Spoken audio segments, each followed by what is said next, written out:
네, 여러분 이어서 우리 적출사항 2번이죠. 문항 2번 보도록 하겠습니다. 자산부채 평가라고 되어 있고 문항 2번은 재고자산에 관한 평가 관련한 문제네요. 문제 잠깐 빨리 보고 내용 볼게요. 주식회사 국세는 재고자산에 대해 적합법으로 신고하지 않았으며 동회사의 재고자산 평가 내역 검토 중 아래의 사항들을 확인하였다. 첫 번째 내역, 유행의 경과로 구식화된 제품을 평가 손실로 계산한 금액이 800만 원. 상품비의 파손으로 인한 평가 손실은 500만 원이나 회사는 200만 원만을 평가 손실로 계상했다. 이렇게 200만 원. 이렇게 내역들이 비용으로 계상했다라는 거고. 자, 여러분이 164페이지로 오셔가지고 문제는 이따가 여러분 또 차분히 하나씩 풀 거예요. 일단은 순서대로 우리 이론 정리부터 한번 시작해 보시죠. 자, 여러분 자산 부채 평가라는 이제 우리 카테고리 있는데 보통 우리가 세법 뭐 개론이나 그 보면은 우리가 이제 손익 기속식이 바로 뒤에 붙어 있죠. 요 파트가 자산 부채 평가라고 해서 관련한 요 파트 보도록 하겠습니다. 자, 필기에 돼 있는 거 보시면은 그럼 일단 평가. 자, 원칙은 여러분 뭐냐면 장부, 그러니까 회계상 장부비, 장부의 평가이익이나 평가 손실을 세법에서는 여러분 입금이나 송금으로 인정하지 않는 것이 원칙이에요. 즉 밑에 뭐다? 파란색으로 세법은 공정가치 평가가 아닌 즉 원가법을 원칙으로 한다는 거야. 취득 원가법. 우리 여러분 회계상에서 되게 다양한 이제 측정법이 있죠. 평가법이. 예를 들면 보통 우리 유형자산 같은 경우는 그냥 구입한 금액 있죠. 과거 역사직 원가 그게 있고 따로 이제 기본적으로는 평가를 하지 않고 그냥 쭉 우리가 감가상각해서 취득 원가에 따라 쭉 가는 거잖아요. 그죠? 취득 원가의 배분, 감가상각은 최초에 일어난 취득 원가의 합리적인 기준에 따른 배분을 말하는 거죠. 감가상각이라고 하는 거는 그게 있고 그럼 유형자산에도 여러분 재평가라는 게 있죠. 만약에 회사가 그런 정책을 하겠다. 앞으로 예를 들면 토지에 관해서는 우리 회사는 하겠다. 재평가를 하겠다. 뭐 2년에 한 번씩, 1년에 한 번씩 이렇게 정했으면은 그렇게 하는 겁니다. 그 리밸류에이션이죠. 재평가. 100원에 샀다. 근데 토지가 120원으로 올랐다. 유형자산이. 그럼 20원만큼 어때요, 여러분? 재평가 잉여금이라고 해서 기타 포괄 이익이 늘어나고 떨어지고 하면 어때요, 여러분? 기존에 있던 기타 포괄 이익이 사라지고 재평가 잉여금이 사라지고 원래보다 더 떨어지는 거는 뭐 재평가 손실이라고 단기 손실 잡고 이런 거 있었죠. 여러분 이제 기억이 안 나셔도 괜찮습니다. 이제 회계실문 넘어오셨기 때문에 제가 드리고자 하는 취지는 그렇게 여러 가지 평가 방식이 있다는 말씀을 드리고 싶은 거예요. 그냥 유형자산을 원가법 그대로 그냥 쭉 두는 방법도 있고 방금 제가 말씀드린 것처럼 재평가라는 방식으로 공정가치에 따라서 재평가하겠다라는 정책을 쓸 수도 있는 거예요. 유형자산은. 그죠? 그런데 그게 아니라 여러분 뭐 FBOCI 금융자산 뭐 이런 거 있죠. 뭐 기타 포괄 손익 측정 뭐 공정가치 기타 포괄 손익 공정가치 측정 뭐 금융자산 이름도 엄청 긴 거 있었죠. 줄여서 FVOCI 금융자산 이런 것들. 그건 뭐예요, 여러분? 쉽게 말해서 예를 들면 내가 주식을 100원 주고 샀어요. 그럼 주식이 오름내림이 있을 거 아니야. 100원이 됐다가 X 1년도 말에는 150원, X 2년도 말에는 80원 떨어지고 막 이런 식으로 그건 어떻게 처리해요, 여러분?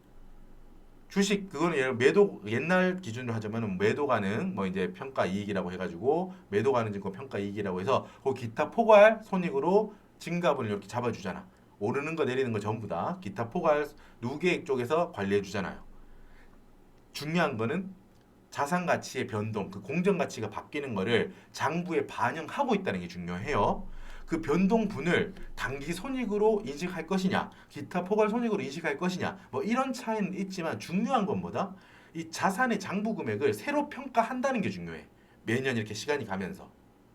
아시겠죠? 자, 여러분 그냥 그렇구나. 네 말 정확하게 어려운 풋이 떠오르고 잘 모르겠지만 그냥 뭐 그런 것 같다. 동의한다. 이 정도면 됩니다, 여러분. 지금 이 파트를 풀 때 방금 말했던 것처럼 뭐 회계실무 때 했던 것처럼 유형자산 재평가도 다시 할 수 있어야 되고 그런 거 아닙니다. 그런 거 아니고 제가 드리고자 하는 말씀은 회계에서는 역사적 원가도 중요하지만 공정가치 변동도 당연히 중요하기 때문에 어떤 특정 항목, 그리고 또 어떤 특정한 상황에서는 공정가치 평가를 하는 경우가 종종 왕왕 있다. 그죠? 거긴 동의하시잖아. 그죠? 그렇게 하는 거예요. 자, 그럴 때 평가 이익이나 평가 손실이 생기는데 장부에서 회계에서 세법은 여러분 그런 평가 이익을 입금으로 보지 않고 평가 손실을 송금으로 보지 않는다고. 그 말은 즉 세법은 공정가치 평가하지 않아요. 그냥 취득 원가법 그걸 원칙으로 합니다. 됐죠? 이게 원칙이에요. 이게 세법의 원칙이다라는 거야. 자, 이제는 예외를 볼게요. 자, 예외 있는데, 자, 뭐라고? 원칙은 뭐라고? 세법은 기본적으로는 막 자산이 갖고 자산, 이제 뭐 부채도 있지만 일단 자산이라고 생각해 봅시다. 내가 처음에 취득한 금액, 그 금액으로 그냥 쭉 갖고 있는 게 원칙이라고. 취득할 때 들어간 원가 그걸로.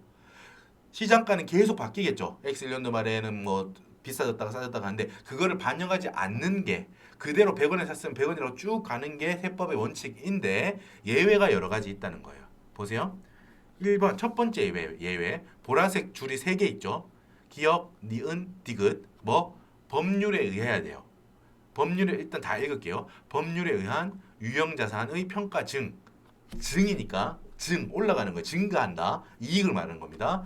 자, 요거를 한 쪽에서 법률에 의해야 돼요. 기억, 니은 유형자산 혹은 무형자산만 돼요.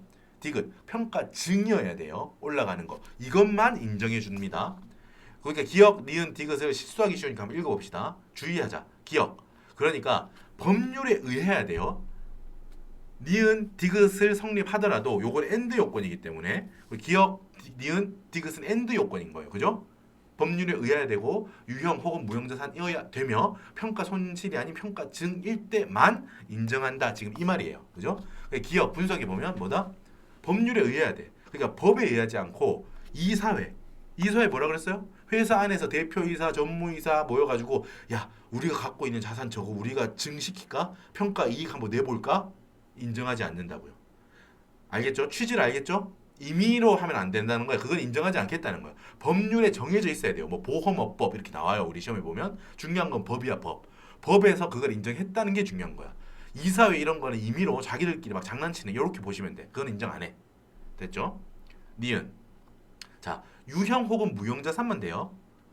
니은 주의. 유형 혹은 무형자산이 아닌 재고자산 등의 평가 증은 인정하지 않는다 이 말이야. 됐죠? 디귿. 평가 증이라고 했죠? 그게 평가 이익입니다. 평가 이익이 아닌 평가 손실은 안 돼요. 즉 평가 감, 평가 손실은 안 돼요. 인정 안 합니다. 됐죠? 그러니까 기억, 니은, 디귿이 엔드 요건으로 맞물려 들어간다라는 거를 알고 계셔야 됩니다. 이렇게 엔드 요건으로 됐죠? 밑에 해석도 한 번씩 찬찬히 읽어보세요. 아 그래 법률에 의해야 되니까 이사회에서 평가증을 했다라는 문제 나오거든 우리 시험에. 그러면 그거는 만약에 그 입금이 있다. 그럼 입금 불산입해야지. 인정하면 안 되잖아. 이사회에 의한 유형자산 평가 이익이 100원이 있다. 어떻게 해야 돼요? 입금 불산이 100원 해야지. 인정하지 않잖아 그런 거는. 맞죠? 그런 식으로 하시면 됩니다. 자, 니은 2번 여기 2번 이제 2번으로 옵니다. 저가법으로 평가 방법을 신고한 경우의 재고자산 평가 손실은 인정한다는 거야. 자, 그러니까 여러분 세법 이따가 정리할 건데 세법은 재고자산을 내가 갖고 있어요. 재고자산. 내가 예를 들어서 만들었대. 뭐 팔려고 물건을 만들었대요. 뭐 새우깡이나 갤럭시나 이런 걸 만들었대요. 만들었는데 이걸 갖고 있잖아. 팔리기 전까지 내 재고자산이잖아요. 그죠? 그거를 원가법은 내가 이 만드는 데 들어간 돈, 그 금액을 내 장부 금액으로 한다. 그게 기본적인 원가법이잖아요. 그죠? 그건데 그걸로 할지 혹은 여러분 이 내가 재고를 만들어 뒀는데 예를 들면 그게 가치가 막 시장에서 엄청 떨어졌대요. 그죠? 그럴 수 있겠죠. 어떤 특정한 사유가 있어가지고 과자를 안 먹는데 막 애들이 이제 그래가지고 막 인기가 폭락해가지고 시장가도 떨어지고 여러모로 저가로 떨어졌대요. 원래 있던 원가보다 떨어진 거예요. 그럼 여러분 회계에서는 저가법을 썼어야 되잖아, 그죠? 저가법을 쓰는 게 됐는데 이거 이따가 정리할 겁니다. 회계랑 비교해서 정리할 건데 세법은 신고할 때 원가법 그대로 갈지 떨어졌을 때 가격이 원가보다 떨어졌을 때 저가로 바꿔줄지 그 장부 금액을 선택해서 신고할 수 있어요. 뭐 원가법이나 저가법을 둘 중에 하나를 회사가 우리 회사는 원가법으로 하겠습니다. 혹은 저가법으로 하겠습니다라고 신고할 수 있습니다. 선택해서 그럴 때 저가법으로 회사가 신고를 했대요. 우리 회사는 저가법으로 평가하겠습니다. 라고 세법상 법인세 신고할 때 신고를 했대요. 그때는 재고자산 평가 손실 회계에서 많이 보던 용어죠. 아까 말했듯이 재고자산의 취득 원가보다 떨어진 거야. 저가법 기준으로 가격이 프라이스가 떨어진 거예요. 그래서 떨어진 만큼을 재고자산 평가 손실로 계상을 했다면 그거는 인정한다는 거예요. 그 평가 손실을 인정한다는 거예요. 저가법으로 하겠다고 신고했잖아. 우리는 평가하겠다고 세법상 평가 손실을 인정하겠다고. 그거는 밑에 읽어볼게요. 자, 원가법으로 신고했다면 여러분 이거 좀 헷갈려. 재고자산 이 부분이. 아까 전에 원가법, 저가법 중에 뭘로 할지 우리가 신고할 수 있다고 했지. 근데 만약에 여러분 if 원가법으로 회사가 신고를 했대. 그럼 저가법으로는 신고 안 한 거예요. 그때는 뭐다? 재고자산 평가 손실을 인정하지 않는 것이 원칙입니다. 그러니까 실제로는 가격이 떨어진 거야. 근데 우리 회사는 원가법으로 법인세 신고할 거예요. 재고자산에 대해서라고 했기 때문에 뭐? 이 떨어진 부분에 대해서 인정하지 않는다고 손실로서. 근데 이따가 밑에 여기 아래 3-기억 여기 연두색 박스 요거 이어지죠. 연두색 둘 다 연두색 박스잖아. 치밀하게 되어 있죠. 자, 예쁘게 되어 있습니다. 여기 3-기억의 경우는 어때? 평가 손실을 인정한다. 뭐? 원가법으로 신고했더라도. 알겠어요? 기본적으로는 가격이 떨어진 거를 우리 회사에 손실을 잡고 싶으면 법인세 신고할 때 애초에 저가법으로 우리는 재고자산을 평가할 겁니다 라고 신고해야 돼요. 그러고 나서 그거를 법인세 신고할 때 넣어야 돼. 그런데 여러분 뭐다? 원가법으로 하겠다고 신고했으니까 그냥 가격 떨어진 거 이거 있죠. 그냥 가격 떨어진 이게 저가된 거 원가보다 떨어진 가격이 떨어진 저가화된 거 이거는 인정하지 않아요. 원가법으로 하기로 했잖아. 신고했잖아 그렇게. 하지만 뭐 단 아래 3-기억의 경우는 재고자 평가 손실을 인정하는데 그거는 바로 이어서 보시죠. 자, 정리하셔야 돼. 이게 좀 헷갈립니다. 됐고 3번. 자, 다음의 경우는 그 사유가 발생한 연도에 그 해에 장부에 비용 계상한 경우에 한해서 뭐 평가 손실을 인정한다라고 돼 있어. 요거는 좀 3번이 여러분 제일 이제 여러분 우리 시험에 많이 이제 영향을 끼치는 부분입니다. 자, 지금 기업 니은에 특정 사유가 주어져요. 특정 사유가 주어지는데 그 사유가 발생한 연도, 그 해에 밑에 봐. 다른 연도에는 인정하지 않아요. 라고 하고 이게 뭐다? 다른 결산 조정 사항과의 차이점이죠. 예를 들면 감가상각비는 결산 조정 사항이죠. 그래서 언제 감가상각비를 계상하는 거는 정말 특이한 경우 우리가 했던 그런 게 아니라 뭐 영업용 승용차 이런 거 아니라면은 기본적으로는 그냥 일반적인 감가상각비는 회사가 언제 계상하든 다 자유야. 얼마를 계상하든 그게 결산 조정 사항이잖아요. 그런데 요 3번 같은 경우는 기본적으로 결산 조정 사항이에요. 즉 뒤에 봐. 장부에 비용 계상한 경우에 세법도 인정하기 때문에 이게 결산 조정 사항이죠. 하지만 특이하다는 거야. 전제 조건이 또 하나 더 있어. 뭐? 그 어떤 특정 사유 밑에 나와. 파손, 부패 혹은 뭐 화재, 불이 나거나 이런 거. 그런 사유가 일어난 그 해에 장부에 적어야 돼. 평가 손실입니다. 비용이에요. 슬퍼요. 이렇게. 그렇게 해야 인정해. 다음 해에 작년에 불 나가지고 평가 손실이 뭐 이렇게 생겼는데 그거를 다음 해에 적으면 인정 안 한다는 말이야. 됐죠? 그냥 그때그때 하라는 세법의 약간의 강제라고 보시면 됩니다. 자, 요 위에서 아까 재고자산 바로 나오죠? 뭐 다시 한번 말할게요. 바로 나오니까. 자, 위에 다시 한번 잠깐 보세요. 재고자산은 만약에 원가보다 자격이 떨어진 저가화된 거를 그만큼의 평가 손실로 반영하고 싶으면 애초에 신고할 때 법인세 신고할 때 우리 회사는 재고자산을 저가법으로 신고할 겁니다라고 신고해야 돼. 그 사항에 대해서. 그런데 그게 아니라 저가법으로 한다고 신고 안 하고 원가법으로 하겠다고 만약에 신고를 해놨다면은 가격이 떨어져도 손실을 계상할 수 없어요. 법인세법에서 인정하지 않는다고요. 단 밑에 봐봐.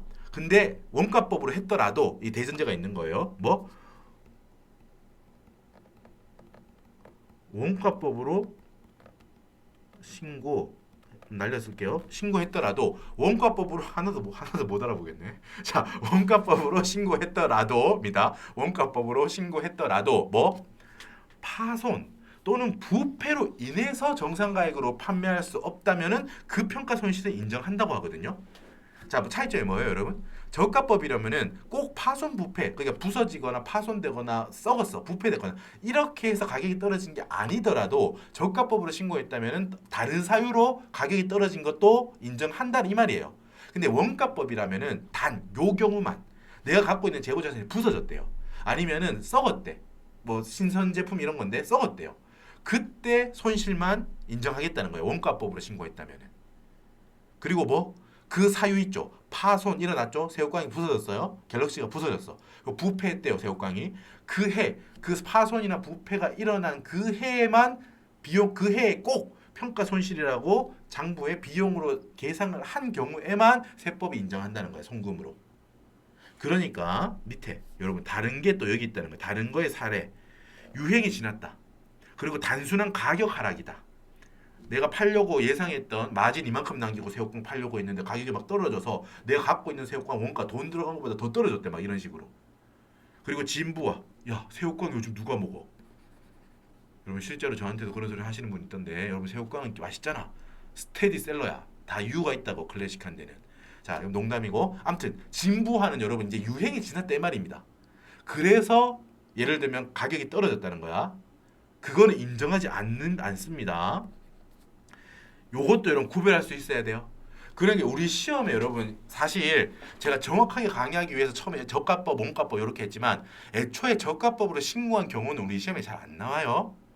아예 안 나오는 건 아니지만 원가법으로 신고했고 재고자산에 대해서 원가법으로 신고해뒀어요. 원가법으로 우리는 재고자산을 평가할 겁니다. 라고 해두고 나서 자 이렇게 나오는 거야.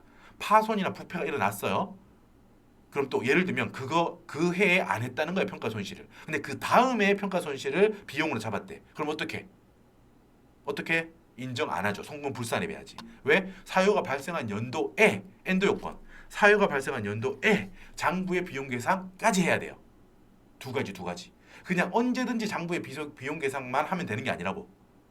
됐죠? 고로 방금 말한 케이스로 많이 나옵니다. 그리고 또 뭐 이것도 많이 나와. 유행이 지나서 가격이 떨어졌어요. 가격이 그냥 떨어졌어요. 시장에서. 유행이 지나서 뭐 진부화 이것도 다 비슷한 겁니다. 비슷한 표현입니다. 유행경과 진부화, 가격 진부하다 이러잖아. 다 요런 거는 어때?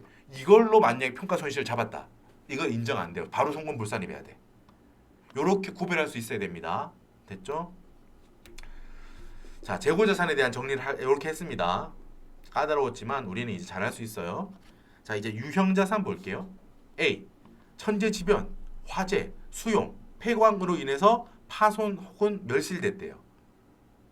여러분 천재지변 우리가 예상할 수 없는 그런 걸 천재지변이라고 하죠.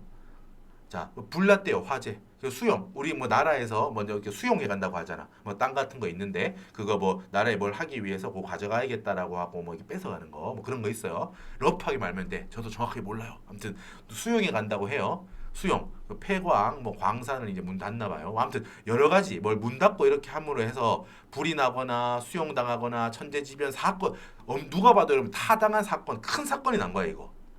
그걸로 인한 파손, 부서지거나 멸실이 일어났다면 그런 거는 유형자산의 평가 손실로 봐주겠다고. 그리고 B. 시설 개체, 기술 낙후로 인한 생산 설비 폐기.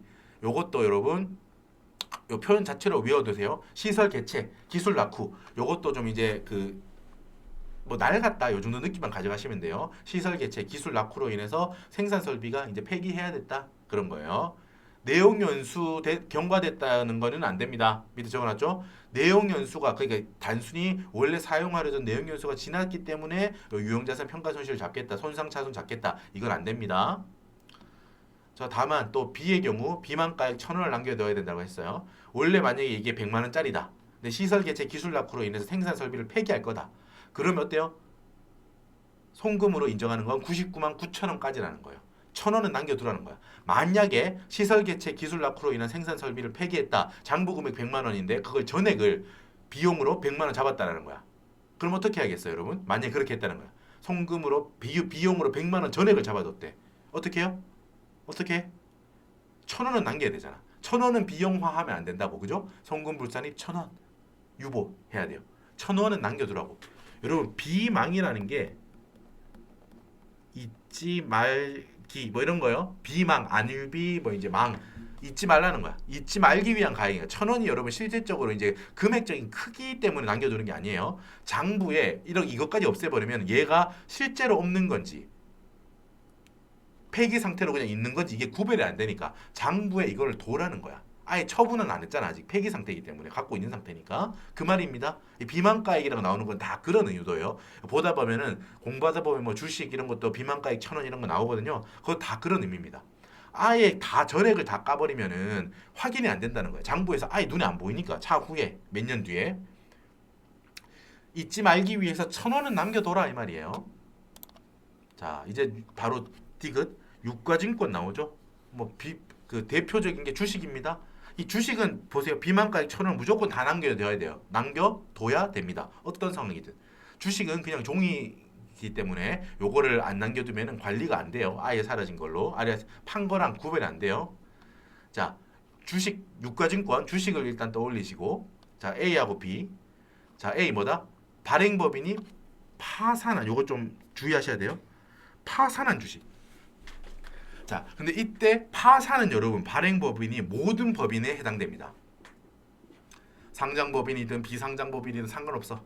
파산이라고 나오면은 그 주식, 여러분 주식이라고 하는 거는 그 어떤 회사의 주인이라는 표시죠. 내가 주식을 갖고 있다는 거는 이 주식을 어느 회사에 내가 주인이라는 표시로 갖고 있는 거잖아. 그죠? 주식은 항상 연결되어 있는 회사가 있다는 거죠. 내가 주식을 샀어. 어떤 특정 회사의 주식을 샀다는 거예요. 근데 그 회사가 파산했대요. 그럼 어때요, 여러분? 손실을 인정해 준다는 거야. 그때 하는 손실은, 평가 손실은 인정한다는 거예요. 여러분, 파산은 여러분 어떤 느낌으로 가야 되냐면은 좀 객관적이야. 아시겠죠? 뒤에 B에 나오는 부도하고 달라요. 파산은 여러분 그냥 파산하는 척 했다가 다시 살아났다가 이렇게 안 돼요. 이거는 이제 법적으로 정확하게 파산 선고가 되고 나면은 이 회사는 쉽게 말해서 이제 거의 못 살아. 그냥 망했어. 망한 걸 선고받았다고 생각하면 돼요. 파산이라는 거는. 그렇기 때문에 비상장 법인이든 상장 법인이든 가릴 게 아니야. 옆에 적어 놓으세요. 파산은 확실히 죽었다. 확실히 망했다. 이렇게 적어 놓으세요. 그렇기 때문에 이 법인이 상장이든 비상장이든 그런 거 따질 계제가 아니라는 거야. 이제 죽은 게 확실해요. 이제 이거는 파산됐다는 거는 죽었다 이 말이야. 확실히. 그러니까 평가 손실을 인정해줘요. 밑에 한번 보세요. 자, 발행법인이 뭐다? 부도야, 부도. 여러분, 부도는 내가 지금 언제까지 그 어음이랑 갚아야 되는데 부도 났어라고 하면 어떤 느낌이냐면 망하기 직전인 상태야. 내가 돈 같은 거 연체 돌아오는 거를 기한이 돌아오는 걸 못 갚고 이래가지고 부도 냈다는 거야. 부도 냈다는 건 내가 갚아야 될 돈을 그 기한까지 못 갚고 이래가지고 되게 위기죠. 이대로 가다 보면 내 자산을 팔아서도 이걸 못 갚고 이렇게 하다 보면은 파산으로 가는 거예요.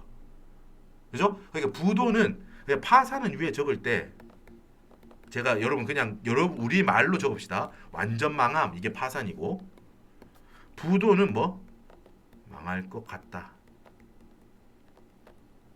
그러니까 망하기 직전. 뭐 어떤 식으로든 여러분들이 외우기 좀 편한 걸로 받아들이세요. 부도는 아직 파산은 아니에요. 아직은 파산까지는 아니고 망할 것 같은 상황인 거예요. 좀 안 좋아. 하지만 다시 살아날 수도 있어요. 이거는 회생인가 이렇게 해서 살아날 수도 있어요. 자, 그렇게 받아들입시다. 이게 정확하게 파산과 부도의 무슨 법적인 절차 이런 것까지 우리가 하려는 게 아니야. 느낌만 보시면 우리 충분해. 파산은 완전 망했어. 그렇기 때문에 이 법인이 뭐 상장이든 비상장이든 나하고 무슨 관계가 있든 내가 이걸 가지고 장난 못 쳐요. 그죠? 그러니까 아예 망했으니까 이 파산한 주식은 그냥 평가 손실로 깔 수 있어. 단 1,000원은 남겨둬야죠. 자, B 보세요. B. 자, 발행법인이 부도 났대요. 부도는 뭐라고요? 망하기 조금 전 이런 느낌이에요. 자, 이때는 여러분 어떤 회사 것만 인정해 주는지 읽어봅시다. 이 주식의 주인 있죠? 이 주식의 원래 원본, 그 회사가 그 발행법인, 주식을 발행한 법인이 상장법인이면 돼요. 혹은 나하고 지금 이 주식 갖고 있는 나 있죠, 나랑 특수관계가 없는 비상장법인일 때만 요건 인정해줘요. 즉 반대로 말하면 밑에 읽어보세요. 즉 무슨 말이야 결국. 나랑 특수관계 있는 비상장법인이 부도났다면은 그거는 어때? 주식 평가 손실 인정하지 않는다 이 말이야. 이거의 취지는 이겁니다. 여러분 부도라고 하는 건 제가 뭐라 했죠? 아예 이제 빼도 박도 못하게 망한 건 아니라고 했잖아. 좀 장난칠 수 있다고 상황을. 좀 부도 났다가 그렇다고 해서 나는 평가 손실 인식시키고 다시 저거를 살아나게 하고 막 이렇게 장난칠 여지가 있는 거야. 근데 여러분 아무 회사나 장난칠 수 있습니까? 내 주식 갖고 있는 입장에서 안 되죠. 나랑 특수관계가 있고, 그죠? 여러분 특수관계가 있다고 해서 여러분 상장법인은 일정 규모 이상이고 금감원이랑 다 그거 할 거 아니야. 관리하고 쉽게 그렇게 마음대로 못 해요. 그렇기 때문에 상장법인은 특수관계 있든 없든 상관없는 거야. 어차피 이 주식 갖고 있다고 해서 얘를 좌지우지 그렇게 할 수 있는 상황이 아니야 이게. 보통 됐죠? 문제가 이거라고.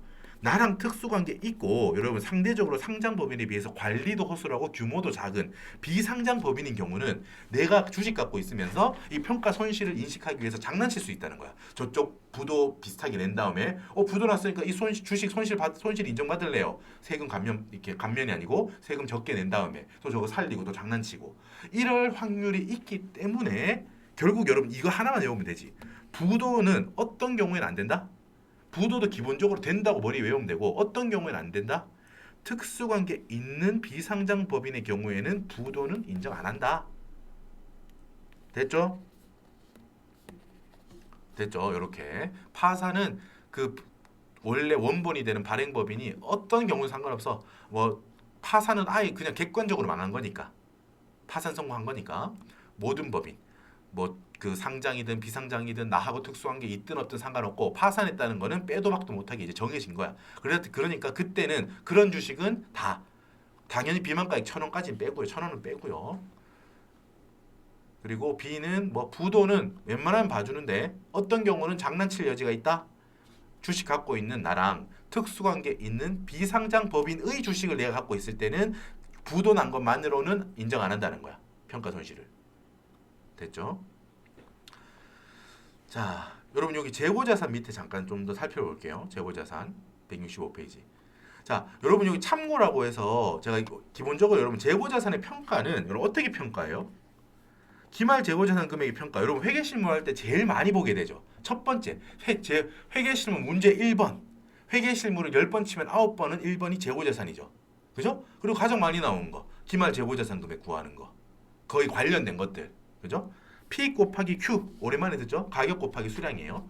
그리고 여기 여러 가지 있는데 여기는 여러분 지금 요거를 몰라도 돼. 그냥 한 번만 훑어보시면 돼요. 리마인드만 하시면 돼. 가격 곱하기 수량이 기말 재고자산의 금액이야. 그죠? 가격 곱하기 수량이 기말 재고자산의 금액이죠.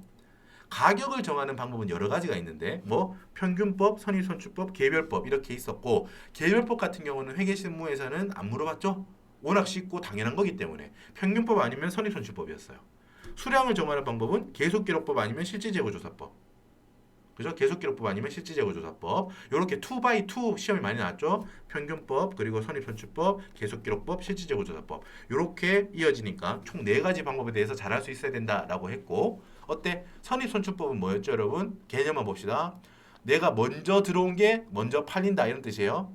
내가 예를 들어서 물건을 사와가지고 판다고 해봐. 그러면 옛날에 들어온, 그러니까 먼저 들어왔던 시간적으로 먼저 입고됐던 거를 먼저 외부에 판다는 거예요. 그렇기 때문에 그러므로 기말 재고 금액에 단가를 적용한다고 하면 그게 가장 나중. 입고 순서로 보자면 가장 나중.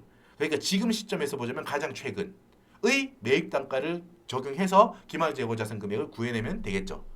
오랜만에 기억나십니까? 자, 그리고 밑에 계속기록법 볼까요? 계속기록법은 뭐예요?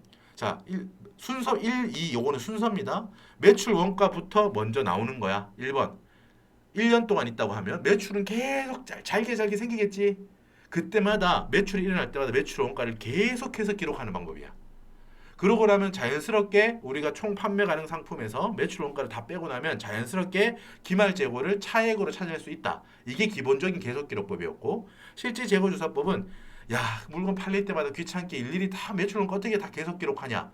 그냥 매출 자체에 대해서만 기록하고 그거는 그냥 카드 긁히는 거 적기만 하면 되니까 매출 적히는 것만 잡고 재고 자산 없어지는 걸 그냥 놔둬. 매출 원가 계산하지 마. 연말에 기말 재고부터 잡아.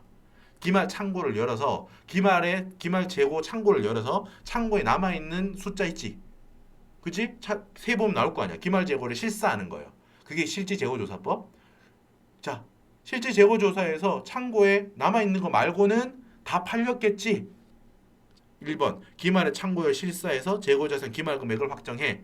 그러고 나면 뭐? 2번. 나머지 차액은 매출 원가 팔렸겠지. 이렇게 하는 방법이었어요. 여러분 가볍게 리마인드 해드렸습니다. 재고자산이라는 게 여러분 관점은 조금 다르긴 하지만 회계에서 보는 재고가 또 따로 있고 세법에서 보는 재고가 따로 있고 그런 게 아닙니다. 기본적으로 재고자산이라는 걸 바라볼 때 회계가 이렇게 본다면 세법은 옆에서 조금 다르게 보겠다. 이 정도야. 그러니까 회계상에서 공부했던 게 당연히 도움이 돼요. 물론 회계만큼 자잘자잘하게 물어보진 않지. 세법에서는. 금액 자체는 나와 있다고 생각하고 뭐 평가 손실이 정당하냐, 송금으로 인정받겠냐 안 받겠냐 뭐 이 정도로 하는 거고요. 이제 여러분 여기 165페이지 밑에는 회계였어. 회계 말 그대로. 우리 회계 실무했던 거 회계였고 이제 여기 166페이지는 당연히 여긴 전부 다 세법의 입장을 보자고요. 가격과 수량에 관해서 회계를 봤으니까 이제 좀 구별이 되실 거야. 비교가 된다고. 아, 회계했던 게 여러분 기억이 안 남아 있다고 하지 말고 제가 지금 다시 다 말씀드렸잖아요. 그죠? 기억이 나는 거예요, 이제. 기억이 안 나면 165페이지를 보세요. 밑에 있잖아. 이게 여러분들이 머릿속에 남아 있는 거예요. 그죠? 남아 있어야 되는 거예요. 이제 봤으니까 남아 있죠? 자, 볼게요. 자, 가격과 수량, 세법의 입장입니다. 이 페이지 다 착각하지 마. 165페이지 방금 보고 온 박스 안에는 회계에서 저렇게 했었다라는 거고 166페이지 여기는 세법에서 재고자산을 바라보는 관점이에요. 볼게요. 가격, 수량 이렇게 똑같이 있어요. 가격 곱하기 수량은 X 아닙니다. 당연히 가격 곱하기 수량은 기말 재고자산의 금액이에요. 그 금액으로 기말 재고자산을 잡을 거예요. 가격은 여러분 아까 제가 했죠. 뭐? 가격에 대해서 신고할 수 있다고 했잖아. 둘 중에 하나를. 뭐였어? 기본적으로 원가법 아니면 저가법. 뭐? 둘 중에 하나를 선택해서 법인세 신고할 때 신고하는 거예요. 자, 저희 회사는요. 국세청에 신고하는 겁니다. 저희 회사는 재고자산이 있는데 그 기말 재고자산을 평가할 때 원가법으로 하겠습니다. 라고 하는 경우가 있고 아니면 우리 회사는 저가법으로 하겠습니다. 기본적으로 원가법으로 할 건데요. 혹시나 회계에서 여러분 저가법을 평가하는 거 공부했죠? 순실현 가능 가치 떨어져가지고 했잖아. 회사의 잔부 금액은 100원인데 이 재고자산의 순실현 가능 가치가 100원보다 떨어졌어. 그래가지고 그 떨어진 만큼을 저가법으로 평가 손실을 잡는 거 했었죠? 그 저가법으로 잡은 금액 둘 중에 작은 금액으로 법인세 신고할 때 재고자산 금액으로 신고할게요 라고 하면 저가법이야. 됐지? 자, 세법은 그리고 원가법에서 알아줘야 될 거 연두색, 초록색으로 볼게요. 자, 여러분 이 6개 있죠. 뭐다? 개별법, 선입선출법, 후입선출법, 총평균법, 이동평균법, 매출가격환원법, 매가환원법, 매출가격환원법이죠. 요거 매가환원법. 이 6개만 인정합니다. 이 6개만 원가법으로 인정합니다. 자, 후입선출법이 좀 낯설 텐데 여기 세법에서는 이제 옛날부터 있던 거라서 인정합니다. IFRS가 들어오면서 IFRS에서는 선입선출법만 인정하고 후입선출법은 인정하지 않지만 세법은 당연히 IFRS 법인만 하는 거 아니잖아요, 그죠? 그러니까 과거에 있던 요 개별법, 선입선출법, 후입선출법, 평균법, 이동평균법, 매가환원법 이렇게 돼 있는데 여러분 자 회계에서 여러분 기억나세요? 자, 여러분 선입선출법 있죠? 선입선출법하고 우리 여러분 여기 뒤에 제가 드리고 싶은 말씀은 이거예요. 선입선출법 있고 여기에 제가 총평균법, 이동평균법 있고 이렇게 따로 있잖아요, 그죠? 아까 전에 뭐 있어? 선입선출법하고 평균법에 대해서 우리는 한다고 했지 앞 페이지에서 여기 봐요, 그죠? 선입선출법하고 평균법이 주인공으로 회계에서 공부를 했어. 개별법도 물론 이때도 있었죠. 하지만 실제 회계신문 시험에서는 언급 문제로 나오지 않기 때문에 안 했던 거고 평균법이나 선입선출법을 주로 많이 공부했었죠. 자, 여기 평균법이고 여러분 기억나세요? 평균법이고 평균법이면서 회계 이야기 좀 더 할게요. 평균법이면서 계속기록법이면 이렇게 엮이면 여러분 뭐다? 그게 바로 이동평균법이라는 거였죠. 맞죠? 계속기록법은 물건이 팔리는 시점마다 매출 원가를 계속 그때 계속 잡아줘야 돼. 그러니까 팔릴 때마다 평균 단가가 계속 이동하고 그걸 계속 계산해 줘야 돼요. 평균 단가가 바뀐다는 의미로 무빙한다고요. 이동평균법 이거였고 평균법이면서 실질재고조사법이라면은 평균 단가가 기말에 딱 한 번 필요했죠. 그렇죠? 그러니까 총평균 단가가 한 번 필요했어. 이게 무슨 법? 총평균법이었죠. 그러니까 이동평균법, 총평균법의 의미는 아시죠? 보니까 기억나시죠? 가격을 정하는 방법 중에는 평균법을 정하고 수량을 정하는 방법에서는 계속기록법하고 엮이면 이동평균법, 뭐 실질재고조사법하고 엮이면 총평균법이에요. 그대로 적히는데 여기는 따로 이렇게 적어 놓으신 거예요. 평균법인데 실질재고조사법하고 엮이는 거를 총평균법이라고 하고 평균법인데 계속기록법하고 엮이는 경우에 이동평균법이라고 한다. 그거예요. 그 개념 그대로 갖고 옵니다. 자, 세법은 이제 그걸 하나 이렇게 이제 나열했을 뿐이야. 선입선출, 후입선출. 원래 평균법은 하나로 적어도 되는데 평균법 하나로 적어도 당연히 돼요. 근데 세법에서는 친절하게 이걸 나눠 놓은 거야. 평균법이면서 실질재고조사법하고 엮인 게 총평균법이고 평균법이면서 계속기록법하고 엮여 있는 게 이동평균법이죠. 그거를 굳이 나눠서 적어 놓으신 거예요. 그냥 뭉뚱그려서 평균법이라고 해도 요거 두 개 다 해당되는 거지만 세법에서 그냥 이렇게 표현을 잘게 쪼개서 했다라고 보시면 될 것 같습니다. 자, 말씀드렸죠? 정리하면 어땠어요, 여러분? 원가법 혹은 저가법 둘 중에 하나를 선택해야 돼요. 근데 만약에 원가법으로 신고했어. 그때는 여러분 가격이 떨어지는 저가 상황이 있다면 언제만 저가로 인정해준다? 164페이지 여기. 재고자산은 뭐? 파손이나 부패로 가격이 떨어진 거야. 그리고 그 평가 손실을 장부에 그 해에 파손이나 부패가 생긴 그 해에 적으면은 인정한다고. 뭐 원가법으로 애초에 법인세 신고는 했더라도 법인세 신고할 때 원가법을 하겠습니다라고 재고자산 평가 방법을 신고했더라도 이렇게 평가 손실을 인정한다고. 이제 정리되시죠? 그럼 재고자산이 좀 정리가 좀 그렇습니다. 할 게 많아요. 여러분 회계 읽어볼게요. 방금 우리 회계 실무에서 봤던 거고 회계의 원칙은 이렇게 돼 있습니다. 문구로 보면 회계는 여러분 원가법을 원칙으로 하되 만약에 순실현 가능가액 있죠. NRB 순실현 가능가액이 취득원가보다 떨어졌다면 여러분 이건 선택할 수 있는 게 아니고 그 떨어진 만큼을 반드시 재고자산 평가 손실을 장부에 인식해야 돼요. 그러니까 저가법이 강제되는 거예요. 회계는. 우리가 그래서 회계 공부할 때 재고자산 순실현 가능가치가 떨어졌을 때 무슨 선택을 한다 뭐 그런 거 기억 안 나죠. 당연히 의무니까. 장부금액보다 순실현 가능가치가 떨어졌으면 무조건 저가법 평가해야 되는 거예요. 그래서 평가 손실을 인식해야 되는 거야. 매출원가로 보내잖아요, 그거. 그죠? 그거 하고 세법하고는 차이가 있다는 거야. 알아둡시다, 여러분. 자, 그리고 지금 우리는 가격에 대해서 지금 했어. 그죠? 여러분, 수량은 딱히 명문화되어 있는 규정이 없습니다. 하지만 뭐 계속기록법이나 실질재고조사법이잖아요. 둘 중에 하나잖아, 이거. 그냥 선택하면 돼요. 딱히 뭘 해라라고 적혀 있지 않아. 그러니까 회계에서 계속기록법이랑 실질재고조사법 그 둘 중에 하나를 그냥 회계에서 했던 걸 하면 돼. 그러니까 당연히 암묵적으로 봐봐. 여기 평균법이면서 수량에서 계속기록법을 하면은 그게 수량에서 평균법이면서 계속기록법이면은 5번 이동평균법이고 가격에서 평균법, 수량에서 실질재고조사법이면은 그걸 총평균법이라고 한다고. 그러니까 세법은 회계가 그 중심이 아니거든. 그러니까 자기 세법은 내 기준이 중요해. 그렇기 때문에 회계처럼 이렇게 논리적인 구조를 회계하고 똑같이 대칭적으로 할 필요가 없다는 거야. 세법 자기 말하자면. 아니 수량은 그냥 총평균법 된다. 이동평균법 된다고 했고 따로 언급 안 해. 그냥 네가 알아서 계속기록법이든 실질재고조사법이든 해. 이런 거예요. 됐죠? 자, 조금 더 해볼까요? 자, 이론 정리 조금만 더 마치겠습니다. 자, 평가 방법의 신고, 변경 신고인데 여러분 여기는 사실 이제 말 문제, 법령 쪽으로 이제 좀 더 보시면 돼요. 여기는 크게 나오지 않을 것 같긴 한데 여러분 내가 재고 자산을 어떻게 평가하겠습니다라고 신고하는 경우에요. 최초로 신고할 때 내가 법인을 설립했어. 내년도에 처음으로 첫 해분에 대한 법인세 신고할 때 최초 신고 때는 어때? 그 최초분 과세표준 법인세 과세표준 어때요? X1년분 법인세 과표 다음에 X2년 3월 31일까지 법인세 신고하잖아요. 그냥 그때까지 재고자산은 이렇게 하겠습니다. 원가법으로 하겠습니다. 저가법으로 하겠습니다. 하면 돼요. 자, 여러분 예를 들는데 원가법으로 하기로 했대. 아니면은 원가법 중에서도 뭐 선입선출법으로 하기로 했대. 하다가 후입선출법으로 바꾸고 싶대요. 바꿀 수 있겠죠, 당연히. 근데 기한이 있다는 거야. 내가 예를 들면은 X 5년도 진행 중이에요. X 5년도 분부터 바꾸고 싶어. 그러면은 여기는 X 4년으로 했는데 예를 들면 X 4년이라고 할게요.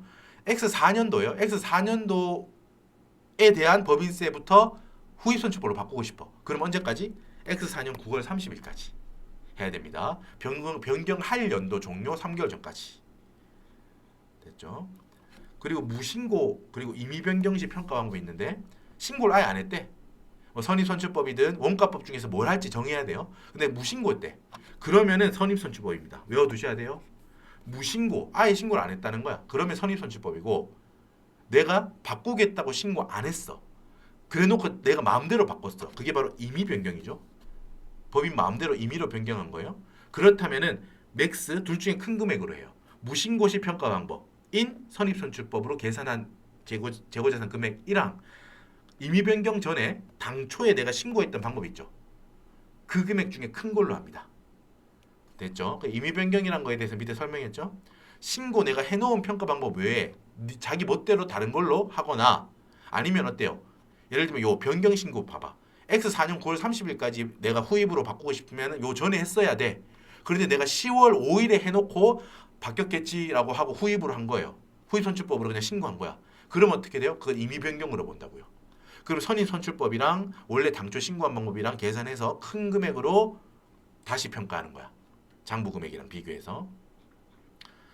자, 그리고 재고자산 평가에 대한 세무조정. 여러분 요거는 제가 재고자산 우리 기초 유보에 대한 설명할 때 설명 한번 드렸어요. 뭐예요? 여러분 장부에는 만약에 재고자산 금액이 50원이에요. 그럼 세법상 금액은 70원이래. 더 크죠? 자산을 세법상 기준에 맞춰줘야 되잖아. 세법상 금액이 항상 우리 맞춰주는 거예요. 그죠? 근데 장부상 금액에다가 20원만큼을 자산을 더해줘야 되죠. 그러니까 입금산이 플러스 유보예요. 20원. 어렵지 않죠? 근데 표현에 하나 주의하자 그랬어요. 이제 이거 아실 거야. 그냥 입금산입 재고자산 20원 플러스 유보 이렇게 적으면 정답이에요. 근데 간혹 가다가 문제나 혹시 주어질 때 재고자산 평가 감이라고 주어져 있다면은 감이니까 마이너스 유보인가 이렇게 착각할 수 있는데 그게 아닙니다. 이 재고자산 평가 감이라는 거는 요런 해석입니다. 해석을 해보세요. 장부상 금액 50원이 세법상 금액 70원보다 현재 상태가 감되어 있다는 거야. 과소 계상되어 있다는 거야. 세법은 자기가 정답이라고 생각하죠. 나보다 감되어 있는 상태야. 그럼 이걸 조정해 주려면 어떻게 해야 돼요? 플러스 20 해줘야지. 플러스 유보 해줘야지. 그런 뜻입니다. 용어만 익숙해지면 어렵지 않아요. 반대 봐봐. 무조건 그리고 다음에 무조건 추인돼서 없어집니다. 기초유보로 만약에 다음 해로 넘어갔다 이렇게 세무조정하고 다음 해로 넘어갔다 그럼 다음 해 기초유보죠.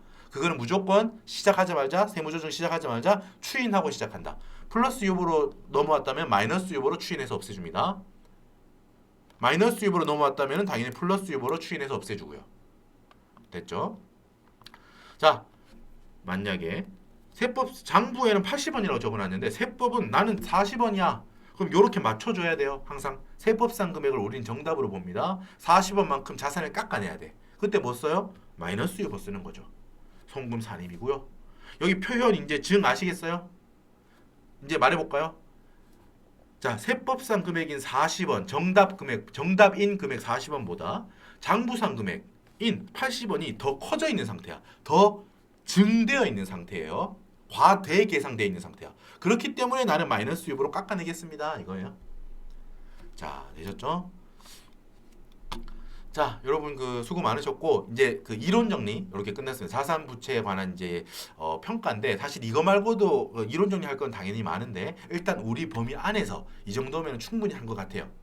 그죠? 특히 재고자산 부분 조금 이제 정리할 게 많았죠. 원가법이다, 저가법이다. 그런데 원가법을 했을 때도 어떤 경우에 파손 부패가 일어났다면은 그 파손 부패가 일어난 그 동일한 해에 장부상의 비용으로 계산을 했다면 평가 손실을 그거에 한해서 원가법으로 평가 방법을 신고했더라도 오케이 평가 손실 인정해준다 뭐 이런 식으로 정리하고 있어야 돼요. 자, 여러분 수고 많으셨고 잠깐 쉬셨다가 이어서 요 관련한 예제 푸시고 최신 기출 문제 풀어보도록 하겠습니다. 수고하셨습니다.